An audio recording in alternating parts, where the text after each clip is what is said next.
सभी दोस्तों का चाणक्य नीति यूट्यूब चैनल पर स्वागत है। दोस्तों हमने 100 क्वेश्चनों का मॉक टेस्ट लगा लिया है। अगर आपने ईमानदारी से उनको प्रैक्टिस किया तो आपको सभी क्वेश्चन याद होंगे।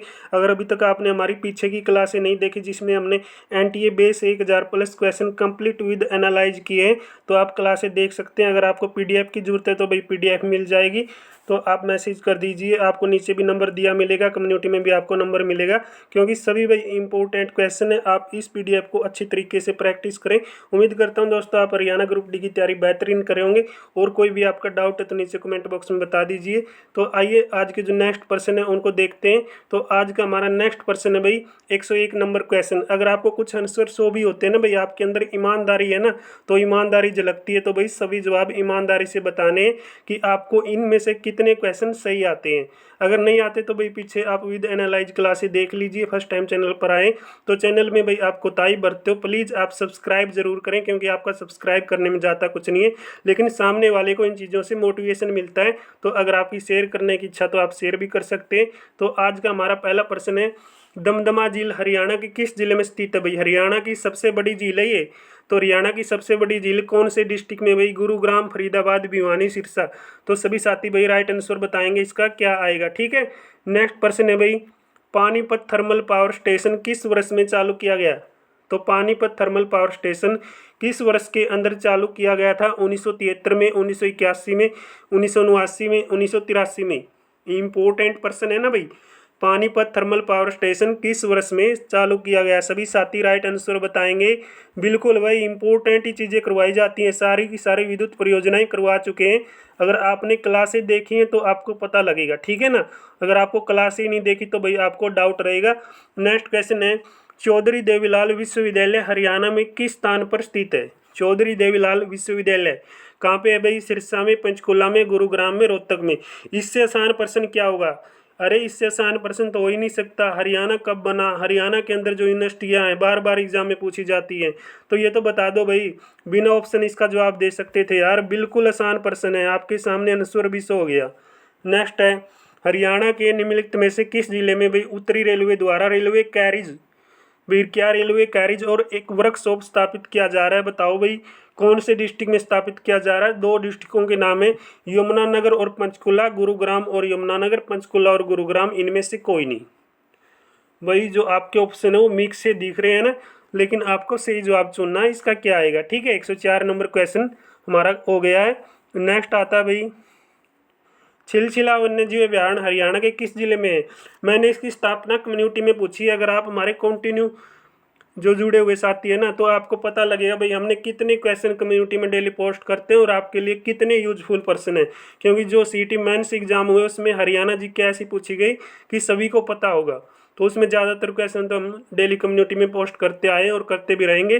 तो आप सभी का ये प्यार है। अगर आप फर्स्ट टाइम चैनल पर आए तो चैनल को सब्सक्राइब कर लीजिए और प्रैक्टिस कर लीजिए दोस्तों, क्योंकि छिलछिला वन्यजीव अभयारण्य हरियाणा के कौन से डिस्ट्रिक्ट में है ये आपने बताना है। पंचकुला, कुरुक्षेत्र, अम्बाला, झज्जर। ठीक है ना भाई, बिल्कुल बिल्कुल जमा आसान है, कोई वो है ही नहीं कि आपको इन क्वेश्चनों में भी डाउट होगा। अगर आपको आंसर भी शो हो रहे हैं ना इसमें पीडीएफ में, तो भी आप ईमानदारी से ये कह सकते हैं कि सर मेरे 25 के 25 ठीक हो सकते हैं, 24 ठीक हो सकते हैं, 20 ठीक हो सकते हैं। तो हरियाणा के सामाजिक न्याय और अधिकारिता विभाग के राज्य मंत्री भाई वर्तमान में हरियाणा में न्याय मंत्री और अधिकारिता विभाग के राज्य मंत्री कौन है भाई? ठीक है ना, वर्तमान में पीडीएफ के अकॉर्डिंग बात की जाएगी तो आपको पता होना चाहिए भाई। रणजीत सिंह, बनवारी लाल, ओम प्रकाश यादव, या इनमें से कोई नहीं। ठीक है ना, ये करंट का क्वेश्चन है भाई, करंट का क्वेश्चन इंपॉर्टेंट है। ठीक है, हरियाणा का एकमात्र भाई परमवीर चक्र पुरस्कार विजेता बताओ। परमवीर चक्र, जिसको परमवीर चक्र मिला भाई, किसको मिला था भाई? एकमात्र क्या है ये पुरस्कार विजेता है? उमराव सिंह, अभिमन्यु लैना, या ओसियार सिंह दाहिया। तो बताइए भाई सही जवाब क्या आएगा? हरियाणा का एकमात्र परमवीर चक्र पुरस्कार विजेता बताना है। उमराव सिंह, अभिमन्यु लैना सिंह, या ओसियार सिंह दाहिया। तो सही जवाब भाई बिल्कुल। अच्छा प्रश्न है तो मैं आपसे पूछ रहा हूँ, अगर अच्छा प्रश्न नहीं होता तो क्यों पूछता भाई। नेक्स्ट प्रश्न आता है आपके लिए, नाहर वन्यजीव अभयारण्य हरियाणा के कौन से डिस्ट्रिक्ट में है? बिना ऑप्शन बता दो। अरे इससे आसान प्रश्न क्या होंगे यार, इससे आसान प्रश्न तो हो ही नहीं सकते। हरियाणा की निम्नलिखित में से किस हस्ती ने भाई निर्धन कंकाल आदमी लिखा? तो भाई हरियाणा का ऐसा कौन सा व्यक्तित्व है जिसने क्या लिखा, मैं निर्धन कंकाल आदमी हूँ, ये बात लिख दी थी भाई। दीपचंद बैमन ने, धनपत सिंह ने, पंडित मांगेराम ने, बाजी भगत ने। किसने भाई, किस व्यक्तित्व ने ये बात कही है? चार ऑप्शन आपके सामने है कि मैं निर्धन और कंकाल, मैं निर्धन और कंकाल आदमी, ये बात कहने वाले व्यक्तित्व कौन है भाई? कौन व्यक्ति है? काफ़ी प्रसिद्ध है भाई, सोनीपत से वो व्यक्ति हैं। इतना तो मैंने बता दिया और आपके सामने आंसर भी शो है। गुरुग्राम के किस स्टेडियम को भाई द्रोणाचार्य स्टेडियम के नाम से जाना जाता है? कौन से स्टेडियम को भाई गुरु द्रोणाचार्य की नगरी कहा जाता है? भाई देखो बताओ, Mahavir stadium, Nehru stadium, Shivaji stadium, इनमें से कोई नहीं। अरे इससे अच्छे पर्सन क्या होंगे यार? अगर आप विद एनालाइज क्लासेस देखना चाह रहे हो तो जितनी व्याख्या आपको क्वेश्चनों के नीचे दी गई है ना, वो सभी हम डिस्कस कर चुके हैं बिल्कुल डिटेल से, ठीक है ना। कोई भी डाउट आपका पिछले एग्जाम में जो क्वेश्चन पूछे गए हैं उन पे नहीं रहेगा, क्योंकि मोस्टली क्वेश्चन जो आपकी डिमांड पे ही हमने शुरू किए हैं कि सर एनटीए जो हमारा ग्रुप डी का एग्ज़ाम लेगी, एनटीए हरियाणा जी की कैसी पूछती है। अगर आपने सीटी जो एग्ज़ाम दिया कॉमन पेपर, उसमें ऐसी हरियाणा जी के पूछी गई थी, सीटी मेंस में भी हरियाणा जी के बिल्कुल ठीक ठाक आई थी, तो ये आपके लिए भाई बिल्कुल रामबाण रहेंगे, ठीक है। नेक्स्ट है हरियाणा उर्दू साहित्य अकादमी द्वारा दिए जाने वाला सर्वोच्च सम्मान भाई। उर्दू साहित्य अकादमी के द्वारा सर्वोच्च सम्मान दिया जाता है, कौन सा भाई? कुंवर मोहिनिंदर सिंह जो बेदी पुरस्कार दिया जाएगा, या राष्ट्रीय हाली पुरस्कार, या मुंशी गुमानी लाल सम्मान, या सुरेंद्र पंडित सोज पुरस्कार? तो बताओ भाई, उर्दू साहित्य अकादमी के द्वारा कौन सा सम्मान दिया जाता है, कौन सा पुरस्कार दिया जाता है? ये भाई उर्दू साहित्य का सर्वोच्च पुरस्कार पूछ लिया, तो सर्वोच्च पुरस्कार दिया जाता है भाई कौन सी अकादमी के द्वारा? उर्दू साहित्य अकादमी के द्वारा।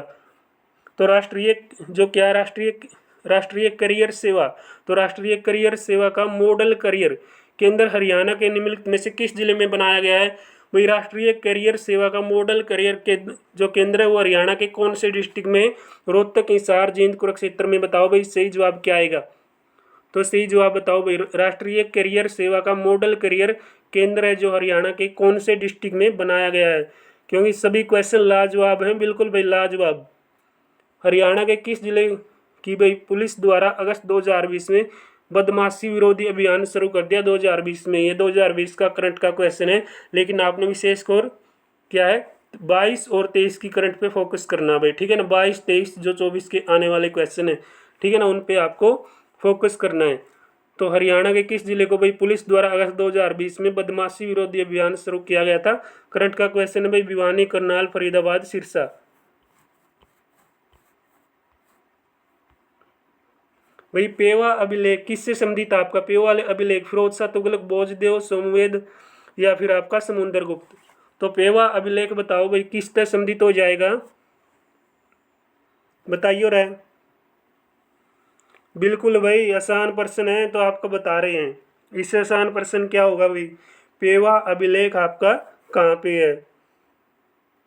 नेक्स्ट है भाई, हरियाणा राज्य में बाजार समितियों के जो क्या है भाई अधीक्षण और नियंत्रण के लिए 1 अगस्त 1969 को निम्नलिखित में से किसकी स्थापना हुई है?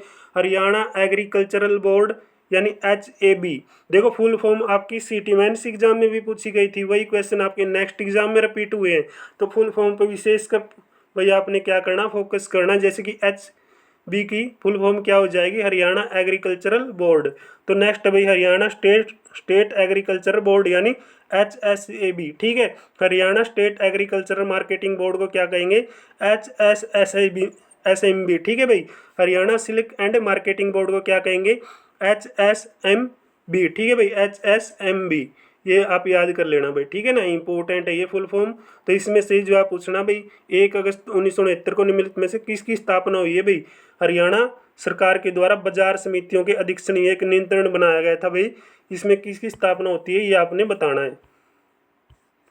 फुल फॉर्म है ना भाई, ठीक है ना, पूरी पूरी कंप्लीट जो नाम पूछे जाते हैं, ठीक है ना, वो आपको अच्छी तरीके से देख लेने हैं, क्योंकि बार बार ये क्वेश्चन आपके एग्जाम में आए हैं और आगे भी आएंगे। निम्नलिखित में से कौन सा राष्ट्रीय उद्यान हरियाणा में स्थित नहीं भाई? कौन सा उद्यान भाई आपका हरियाणा का नहीं है? सुल्तानपुर हरियाणा का है ना भाई, तो हरियाणा का है। तो राजा जी राष्ट्रीय उद्यान, कालेश्वर राष्ट्रीय उद्यान, या इनमें से कोई नहीं। एक तो मैंने ही बता दिया यार, 2 ऑप्शन बचते हैं, तो आप चुन लो, चुन लिए ना, तो आपको पता होगा। नेक्स्ट है भाई, हरियाणा पुलिस ने एक नया सॉफ्टवेयर ही भाई क्या किया, लॉन्च किया, यानी सॉफ्टवेयर एप्लीकेशन को लॉन्च किया, जिसका नाम पूछा भाई, ठीक है ना, नाम पूछा उस सिस्टम का क्या है, जो क्या करता है, आपराधिक रिकॉर्ड को क्या करता है भाई, दायर करता है, यानी वो अनुमति देगा, और एक जांच के दौरान केंद्रित हुआ डेटाबेस के साथ एक संदिग्ध विवरण का तुरंत मिलान करेगा भाई, कौन अपराधी है कौन नहीं, ऐसा सिस्टम बनाया है। तो क्या सिस्टम बनाया है भाई, आपके सामने ऑप्शन है, बताओ कौन सा सिस्टम बनाया है। तो 4 ऑप्शन है भाई आपके सामने, देख लेना, ठीक है, राइट आंसर क्या आएगा। तो राइट तो आपको पता ही चल जाता है ना। निम्नलिखित में से किस नगर में हरियाणा सरकार ने एक राष्ट्रीय रोग नियंत्रण केंद्र स्थापित करने की योजना बनाई भाई। मैं आपके अंदर ये देखना चाहता हूँ कि बच्चों में कितनी ईमानदारी है भाई, कितनी ईमानदारी से आंसर देखने के बावजूद भी ये कह सकते हैं कि सर मेरे को हकीकत में इन प्रश्नों में 15 याद थे, 14 याद थे, 20 याद थे, 21 याद थे, वो देखना चाह रहे हैं, ठीक है ना। अब आप कम्पिटिटिव एग्जाम के स्टूडेंट हैं, अब आपको जॉब चाहिए, तो आपके अंदर भाई तैयारी की वो होनी चाहिए, प्रिपरेशन की, मैं ईमानदारी से कर रहा हूँ। ये नहीं कि आप स्कूल में क्वेश्चन वो कर रहे हैं कि बस स्कूल के अंदर आप जैसे पढ़ते आए भाई चलो चलेगा काम। अब स्कूल का काम नहीं है भाई, ये आपका नौकरी का सवाल है, तो आपके अंदर ईमानदारी होनी चाहिए। तो निम्नलिखित में से किस नगर में हरियाणा सरकार ने एक राष्ट्रीय रोग नियंत्रण केंद्र बनाया भाई, जिसकी फुल फॉर्म क्या है, NCDC, ठीक है ना भाई, ये रोग नियंत्रण केंद्र स्थापित करने की योजना बनाई भाई, कौन से डिस्ट्रिक्ट में, हिसार, गुरुग्राम, अंबाला, ठीक है ना भैया, इनमें से कोई भी डिस्ट्रिक्ट नहीं आएगा, ये आप बताइए भाई, ठीक है ना। बिल्कुल भाई, आसान प्रश्नों के लिए ये तो हम जाने जाते हैं। तो वर्तमान में हरियाणा में विधानसभा सीटों की कुल संख्या बताओ। तो वर्तमान में हरियाणा के अंदर विधानसभा की सीट भाई, ठीक है ना, बताइए भाई, वर्तमान में हरियाणा में विधानसभा की सीट कितनी थी। बिल्कुल आसान यार, इतना आसान प्रश्न भी हो सके कि इतना आसान प्रश्न तो हुए कौन जमा। हरियाणा में भाई अथीन कुंड बिराज कौन सी नदी पे है। तो बताओ भाई, अथीन कुंड बिराज हरियाणा में कौन सी नदी पे आएगा, यमुना नदी, कृष्णावती नदी, सतलुज नदी, या अप्रयोगित में से कोई नहीं। तो इसका भी जवाब दियो भाई, ईमानदारी तो दिया करो यार, बिल्कुल जमासान प्रश्न लेकर आवा। हरियाणा नलका योजना, हरियाणा नलका योजना 2021 का मुख्य उद्देश्य भाई शहरी लोगों को नल का पानी उपलब्ध कराना, राज्य में औद्योगिक संपत्तियों को नल का पानी देना भाई, ग्रामीण लोगों को नल का पानी उपलब्ध करवाना। बताओ भाई, अप्रयोगित में से या इनमें से कोई भी चीज़ शामिल नहीं होगी हरियाणा नल का योजना में। तो बताइए भाई, ये 2021 का एक टारगेट था, उद्देश्य था हरियाणा नल का योजना, इसमें क्या उद्देश्य रखा गया है ये आपने बता देना है। नेक्स्ट है भाई, ये तो भाई आपको देखो 100 भी हो रहा है, वैसे भी पता होना चाहिए, हरियाणा राज्य कब बना, हरियाणा दिवस 1 नवंबर 1966 को भाई। तो ये बताओ भाई, हरियाणा कौन सा डिस्ट्रिक्ट बना था, ठीक है, कौन सा राज्य बना हरियाणा, ये बताइए भाई, ठीक है। हरियाणा कौन सा स्टेट बना दोस्तों, सॉरी, कौन सा स्टेट बना, कौन सा राज्य बना, हरियाणा, ठीक है। तो सड़क यातायात सुरक्षा के लिए संयुक्त राष्ट्र ग्लोबल फोरम ने सड़क दुर्घटना के कारण होने वाली मौतों और चोटों को कम करने के लिए हरियाणा पुलिस की पहल की सराहना निम्न में से किस पर की भाई, किस पे की, ये बताओ, कौन से NH पे की, ये पूछा गया है। कौन से NH पे भाई, NH 907 है, NH 44, NH 52, NH 11। तो इसका जवाब का भी इंतजार रहेगा, क्योंकि सभी क्वेश्चन भाई बिल्कुल जबरदस्त लेके आते हैं, ऐसा कोई पर्सन नहीं है भाई जिसका जवाब आपको मालूम ना हो। हरियाणा विधानसभा का प्रथम स्पीकर भाई, देखो ये हरियाणा की नहीं बल्कि देश की पहली महिला स्पीकर मानो, या हरियाणा या देश का पहला स्पीकर कौन था भाई, सन्नो देवी, राव वीरेंद्र सिंह, कंवरपाल सिंह। तो पूरा स्पीकर तो आपके राव वीरेंद्र सिंह थे, लेकिन इसमें पूछा भाई हरियाणा विधानसभा प्रथम स्पीकर, तो कौन होगा भाई, अरे बता दो, इतना आसान भी प्रश्न हो सके कि यार, जमा आसान जमा आसान, ठीक है ना, मलाई मार के आसान प्रश्न है भाई, बिल्कुल। हरियाणा राज्य के किसान भाई निम्नलिखित में से भाई किस में मछली पकड़ने के लिए प्रेरित है, किस में मछली पकड़ने के लिए प्रेरित है भाई हरियाणा के किसान। तो मुआने में, केवल खारे पानी में, समुद्री पानी में, या फिर क्या है भाई, अंतर्दर्शीय जल और कृत्रिम तालाब में, ये बताना भाई, ठीक है। तो ये 125 नंबर क्वेश्चन हो गया आपका आज, तो आज की क्लास का यानी हमने नेक्स्ट 25 क्वेश्चन भी आपके सामने रखे हैं। अगर आप कंप्लीट क्वेश्चन देखना चाहते हैं तो आप प्लेलिस्ट में जाइए, आपको एक की क्लास मिलेगी। लास्ट में हमने लगभग एक क्लास मैराथन देके वो बचे हुए क्वेश्चन कंप्लीट भी करवाए और दोबारा से यही पीडीएफ आपके सामने। बस मैं ये देखना चाहता हूँ, ये आकलन करना चाहता हूँ बच्चों के अंदर कितनी ईमानदारी झलकती है, कितनी ईमानदारी से ये सोचते हैं कि सर हमने अच्छी तरीके से आपकी पीडीएफ ली थी और उसको पढ़ा भी है, रीड भी किया है। अब हम ये जो आप मॉक टेस्ट रख रहे हैं, चाहे आंसर आपके सामने हो, लेकिन ईमानदारी से सर मैंने इतने क्वेश्चनों को पकड़ा है, इतने क्वेश्चनों को याद किया है, तो आपका ग्रुप डी में हरियाणा जी का बेहतरीन स्कोर बनेगा और आप जॉब भी लगेंगे। उम्मीद करता हूं दोस्तों आप अपनी तैयारी बेहतरीन करते रहेंगे। इसी आशा और इस उम्मीद के साथ नेक्स्ट क्लास में मिलते हैं। एक और आपको सूचना से अवगत करा देता हूं, 2 दिन का हम रेस्ट लेते हैं जैसे पिछली क्लासों के अंदर लेते आए हैं, शुक्रवार और शनिवार, ठीक है ना भाई। 2 दिन रेस्ट के क्यों है, क्योंकि पीछे के आप मॉक टेस्ट लगा लें, ताकि अभी तक अगर आपने नहीं देखे तो आप पीछे की जितनी भी क्लासें आपकी बची हुई है उनको खंगाल लेना, बिल्कुल आराम से देख लेना। 2 दिन इसलिए आपके रेस्ट के रखे गए हैं। अगर कोई भी साथी नया है तो वो चैनल को ज़रूर सब्सक्राइब करें। दोस्तों यही प्यार बनाए रखिए, हम भी आपके लिए फुल कॉन्सेप्ट जितनी मेहनत करके लाते हैं वही प्रयास यही करते हैं कि आपकी जो भी यहाँ पे जो भी आप तैयारी करें वो आपको मिले। तो दोस्तों आप अपनी तैयारी करते रहें। बेस्ट ऑफ लक, मिलते हैं नेक्स्ट क्लास में। तब तक आप सभी का बहुत बहुत धन्यवाद। जय हिंद, जय भारत, स्टे होम।